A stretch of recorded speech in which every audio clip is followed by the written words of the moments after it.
నంద్యాల జిల్లా దొర్నిపాడు మండలం చాకరాజు వేములో ఓ విద్యార్థిని మృత్యువుతో ఓడి చదువులో గెలిచింది. మంచిగా చదివి భవిష్యత్తులో స్థిరపడాలని కలలుగంది బాగా చదివి 10వ తరగతి పరీక్షలు రాసింది. ఫలితాల కోసం ఎదురు చూస్తుండగా అనారోగ్యం రూపంలో మృత్యువు ఆ విద్యార్థిని బలి తీసుకుంది. ఈ నెల 23న విడుదలైన ఫలితాల్లో ఆ విద్యార్థినికి 557 మార్కులు రావడంతో కుమార్తెను గుర్తుకు తెచ్చుకుని విద్యార్థిని తల్లిదండ్రులు కన్నీరు మున్నీరయ్యారు.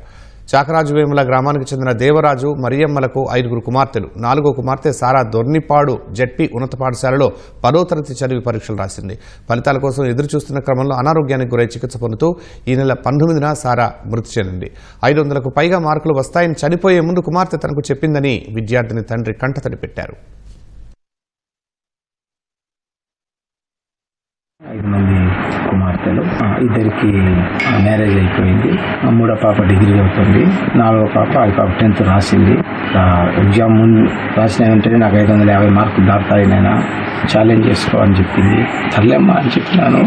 కోచింగ్ పోయింది, పాలిటెక్నిక్ కోచింగ్కు 5 రోజులు పోయింది. 6వ రోజుకి ఇట్లా జ్వరం వచ్చింది.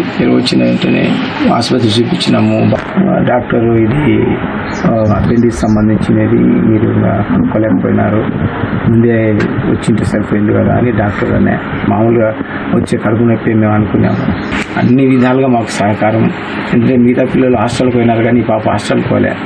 మా ఇంటి దగ్గరే ఉండడం, చదవడంతో అన్ని పనులు మాకు మేము ఏం చేయకపోయినా పాపే చేసి పెట్టేది. దాంతో మేము మా పాపను మర్చిపోలేకపోతున్నాం.